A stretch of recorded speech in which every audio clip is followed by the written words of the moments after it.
आइए आपको सीधा भोपाल लिए तक चलते हैं, जहां पर सीएम डॉक्टर मोहन यादव पहुंचे हुए हैं। यहां पर लॉन्चिंग की तस्वीर भी आपको दिखाएंगे, जहां पर सीएम डॉक्टर मोहन यादव हालांकि अब वहां पर मौजूदगी है। सुनिए आप जरा। और निवेदन करूंगा, क्योंकि यदि हम भोपाल स्टेशन के अंदर व्यवस्थाएं चुस्त दुरुस्त कर रहे हैं, तो मुझे लगता है रेलवे की ये भी जिम्मेदारी है कि भोपाल स्टेशन के बाहर की आवागमन की स्थिति पर भी जरूर रेलवे कुछ ना कुछ ध्यान दे, क्योंकि केवल रेलवे प्रीमाइसेस तक ही डेवलपमेंट होगा तो उसका बहुत सकारात्मक असर नहीं होगा। यदि हम इस संकुचित विचार के साथ काम करेंगे कि रेलवे प्रीमाइसेस में ही डेवलपमेंट हो, तो मुझे लगता है भोपाल की जनता को या आपके जो यात्री भोपाल में आ रहे हैं या भोपाल से जा रहे हैं, उनको ठीक व्यवस्थाएं नहीं मिल पाएंगी। रेलवे स्टेशन के अंदर का तो बहुत अच्छा विकास हो, ये बहुत जरूरी है और ये काम कर रहे हैं, और उसके साथ साथ लोकल बॉडी के साथ मिलकर हम रेलवे स्टेशन के बाहर के विकास के लिए भी उतनी ही योजनाएं बनाएं, ऐसी मेरी अपेक्षा है। मैं माननीय मुख्यमंत्री जी को बहुत धन्यवाद दूंगा कि उन्होंने आज यहाँ इस कार्यक्रम में वो पधारे हैं, और ये मुख्यमंत्री जी की विशेषता है कि वो हर कार्यक्रम में उपस्थित होकर सभी विकास के कार्यों को गति देते हैं। मोहन यादव जी के नेतृत्व में भोपाल में भी विकास के नए आयाम स्थापित हुए। मेट्रो, अब बहुत जल्दी मेट्रो शुरू होने वाली है, और ये इस बात का मैं बहुत धन्यवाद दूंगा माननीय मुख्यमंत्री जी को कि वो प्रधानमंत्री जी को आमंत्रित करके आए हैं, और यदि सब कुछ अच्छा रहा तो भोपाल की मेट्रो माननीय प्रधानमंत्री जी के कर कमलों से हम शुरू करेंगे। माननीय मोहन यादव जी को मैं धन्यवाद देता हूं, और रेलवे मंडल को भी बहुत बधाई देता हूं कि उन्होंने यहाँ पर इस एग्जीक्यूटिव लॉन्च का यहाँ पर शुरुआत की है। हम सब मिलकर विकास और कल्याण को यही गति देंगे, इसी संकल्प के साथ बहुत बहुत धन्यवाद। भारत माता की जय, हिंदुस्तान जिंदाबाद। बहुत बहुत धन्यवाद आदरणीय सर। अब मैं कहना चाहूंगा कि किसी चमन के महके गुलाब की तरह, आंखों का नूर सुनहरे ख्वाब की तरह, और बेचैन थे दिल में जो सवाल हमारे, मुस्कान आपकी उनके जवाब की तरह। तो जी हाँ दोस्तों, मैं उनकी मुस्कान की बात करता हूँ जो चुपके से सबके दिल की टोह लेते हैं और मुस्कानों से सबका मन मोह लेते हैं। माननीय मुख्यमंत्री जी ऐसे विशिष्ट व्यक्ति जिनका उच्च आदर्श, जिनका हिमालय से विराट व्यक्तित्व, फूलों जैसी मुस्कान और करुणा से भरा हृदय। तब मैं कहना चाहूंगा, क्यों कहना चाहूंगा, उनको क्यों सुनना बाकी है कि जुस्तजू का नया एक जहान अभी बाकी है, आशाओं से पूरा आसमान अभी बाकी है, और मधुर मधुर मुस्कानों से जो मोह लेते हैं मन को, उनको सुनने का अभी अरमान अभी बाकी है। तो जोरदार तालियों से हम डॉक्टर मोहन यादव जी को आमंत्रित करते हैं। जोरदार तालियां। आज के इस कार्यक्रम में अभी अभी जिनने अपना विस्तार से विषय रखा, हमारे सुयोग्य मंत्री खेल एवं कोऑपरेटिव मिनिस्टर श्रीमान विश्वास सारंग जी, लोकप्रिय महापौर श्रीमती मालती राय जी, हमारे भोले भाले विधायक आतिफ अकील जी, इस अवसर पर हमारे जनप्रिय नेता और हमारे MIC के मेंबर, पार्षद, जिला अध्यक्ष श्रीमान रविंद्र यति जी, किशनलाल सूर्यवंशी जी, हमारे युवा नेता और प्रदेश भाजपा के मंत्री श्रीमान राहुल कोठारी जी, DRM कटारिया जी, अन्य रेलवे के सभी अधिकारीगण, इस अवसर पर आप सब आगंतुक माता बहनों, पत्रकार साथियों, मित्रों, बदलते दौर में क्या क्या कितने कम समय में बदलता है। रेल से पाला तो आजादी के पहले से था, लेकिन रेल को लेकर के 11 साल में जो क्रांति हुई, मैं सच में यशस्वी प्रधानमंत्री श्रीमान नरेंद्र मोदी जी को बधाई देना चाहता हूं। जोरदार अभिनंदन करें माननीय नरेंद्र मोदी जी के लिए।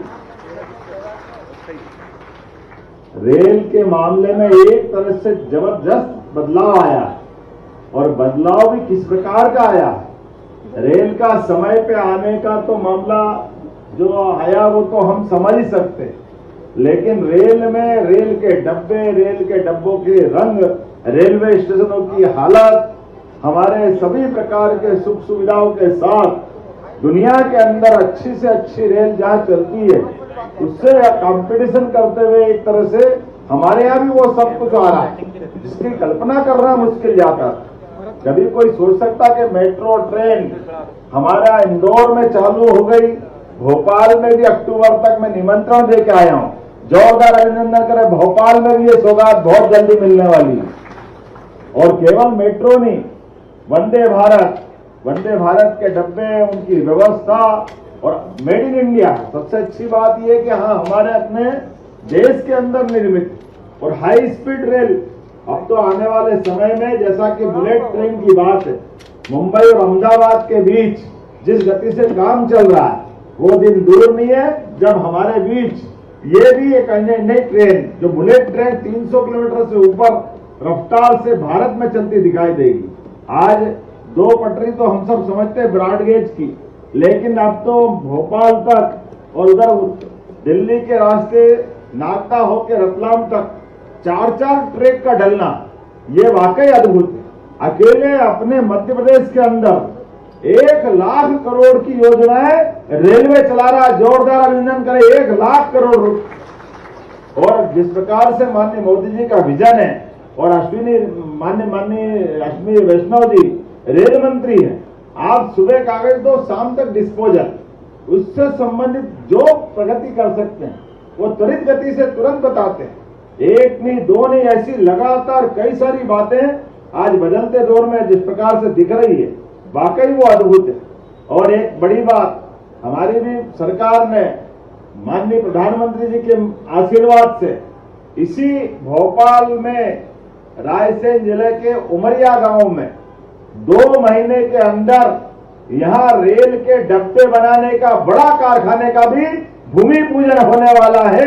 जोरदार अभिनंदन करें। हमारे पूरे देश में, देश से और विदेश में भी सभी प्रकार के कोच बनाने के लिए मध्य प्रदेश की धरती पर वो एक नया, पहले तो भेल का बड़ा कारखाना था, ऐसे भेल की तुलना का एक बड़ा कारखाना अपने आप बनेगा, जिसके आधार पर जैसे कि हमने अपने इस 2025 के वर्ष के प्रारंभ से ही इसके बारे में कहा था कि यह उद्योग और रोजगार वर्ष के रूप में हम मनाने वाले हैं।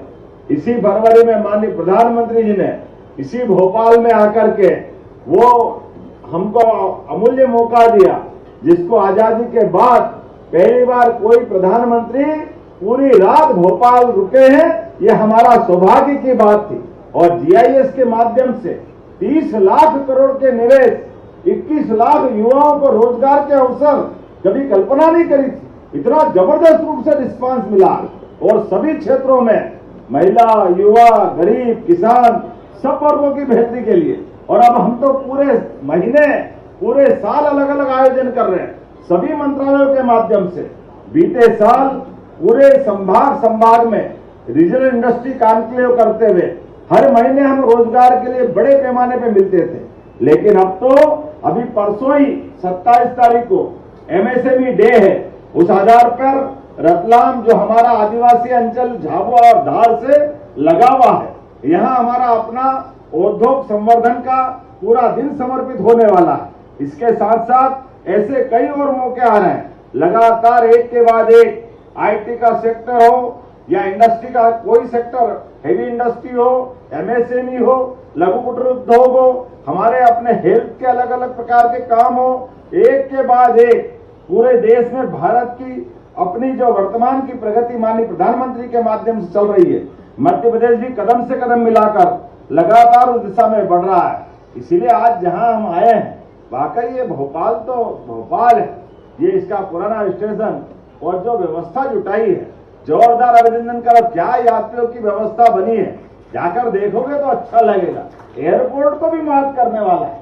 क्या आप एक आधे घंटे बैठने की इच्छा हो जाए तो रेल नहीं जाए, नहीं तो रेल की चिंता करना पड़ेगी, तो 1 घंटे भी बैठो पता ही नहीं चलने वाला है। और 50 रुपया में अपने आम आदमी के लिए, अदरवाइज रेलवे स्टेशन पे बड़ा मुश्किल है। रेल आ रही है, जगह खड़े होने की रहती नहीं है, समय कैसे पास करें। आप सारी सुख सुविधा के साथ, और 100 रुपए में वीवीआईपी व्यवस्था, उसमें भी आपने क्या रिफ्रेशमेंट भी रख दी, चाय पानी भी आप कर सकते हो। ये जो एयरपोर्ट की सुविधा, रेलवे स्टेशन की सुविधा, बस स्टैंड की सुविधा, ये जो हमारी अपनी आम जरूरत है, इसके माध्यम से हमारे देशवासियों का, प्रदेशवासियों का इनका तो ध्यान रखा ही जा रहा है, लेकिन विश्व में भी साख बनती है। कहाँ वो अपना पुराना समय का वो समय जब कोई खराब बात हो, भारत के लोग समय का पालन नहीं करें तो इंडियन टाइम नया नाटक निकाल दिया। अरे भारत तो वो दुनिया का देश है जिसके यहाँ समय गणना में सेकंड का भी 27,500वां हिस्सा हमारे यहाँ त्रुटि करके गिना जाता था, जिसके आधार पर कोई भी पंडित जी पंचांग के माध्यम से सूर्य ग्रहण कब निकलेगा, चंद्र ग्रहण कब होने वाला है, ये सारी गणना होती थी। लेकिन दुर्भाग्य से गुलामी के लंबे दौर के बाद एक एक करके सारे हमारे गौरवान्वित होने वाले सारे मापदंड भंग होते हुए अपना कॉन्फिडेंस डोल गया था। आज बदलते दौर में भारत ने अपना आत्मविश्वास पाया है। आत्मविश्वास के माध्यम से जीवन में भी लोगों को बदलाव आया है, एक एक करके सारी सौगात मिल रही है। ऐसे में रेलवे स्टेशन पर आज अपने लिए तो और सौभाग्य की बात है, रानी कमलापति के नाम पर विश्व का सबसे सर्वश्रेष्ठ रेलवे स्टेशन बनाने का और सौगात देने का माननीय मोदी जी के माध्यम से जो सौगात मिली थी वो सिलसिला आज जारी है। आज हमारे लिए पुराने भोपाल का ये विशेष सुविधा का लॉन्च हम लोकार्पित कर रहे हैं और बहुत जल्दी राजगढ़ के रास्ते से झालावाड़ की रेल भी यहीं से शुभारंभ होने वाली है। आने वाले सिमस्त 2028 के लिए भी बहुत सारी तैयारी चल रही है। उम्मीद करेंगे विकास का ये कारवां इसी प्रकार से चलता रहेगा, क्योंकि जब विकास का काम चलता है तो ये केवल विकास भौतिक नहीं होता, कई प्रकार के लोगों को रोजगार के मौके उपलब्ध कराता है, कई प्रकार के हमारे लिए गौरव करने के क्षण भी आते हैं। ऐसे समय में जब आज नई सौगात मिल रही है, मैं एक तरह से ये जो लगातार एक के बाद एक वंदे भारत ट्रेन जिसके माध्यम से चार ट्रेनों का संचालन हो रहा है, जो 14 राज्यों को जोड़ रही है, जिसमें अपने जिलों में 18 स्टॉपेज है। वंदे भारत के माध्यम से अलग अलग प्रकार के रखरखाव और सुविधाओं के माध्यम से 100 करोड़ की लागत से नए कोचिंग कॉम्प्लेक्स का निर्माण भी किया जा रहा है। मैंने जैसे बताया, उमरिया तो लाभ मिलेगा ही मिलेगा, लेकिन अमृत भारत स्टेशन योजना के माध्यम से 84 करोड़ की लागत से बीते दिनों नर्मदापुरम, शाजापुर, कटनी, श्रीधाम, सिवनी, ओरछा रेलवे स्टेशन का लोकार्पण किया गया। इंदौर मनमाड़ रेल लाइन और इंदौर से दाहोद, ये दोनों रेल की जो बड़ी बड़ी परियोजना मंजूर हुई है, 18,500 करोड़ की इंदौर मनमाड़ रेल लाइन, जिसके माध्यम से भविष्य में हमारा ये जो गुना राजगढ़ का बेल्ट है, ग्वालियर से सीधा मालवा से जुड़ता हुआ सीधा बॉम्बे को कनेक्ट करेगा। अभी कोई दिल्ली से आता है, वो अभी मथुरा के रास्ते से ग्वालियर, भोपाल और इटारसी से फिर खंडवा घुसना पड़ता है और खंडवा से निकलता है। आने वाले समय में ये जो 200-250 किलोमीटर का लंबा रन है, ये पूरा कट जाएगा और सीधे सीधे मुरैना के पास ग्वालियर से अगर राजगढ़ होते हुए इंदौर पहुंच जाए तो ये नजदीक का रास्ता सीधा मनमाड़ बंबई पर जाने का रास्ता बनेगा, जिसके माध्यम से यात्रियों का समय भी बचेगा और मध्य प्रदेश को विकास का नया एक रोड मिलेगा। आज के इस अवसर पर पुनः मैं आपका सबका स्वागत करता हूं, अभिनंदन करता हूं। जोरदार अभिनंदन करें माननीय मोदी जी का, इनकी सौगात का, और मेरे साथ दोनों हाथ उठा के बोले भारत माता की, भारत माता की। बहुत बहुत धन्यवाद।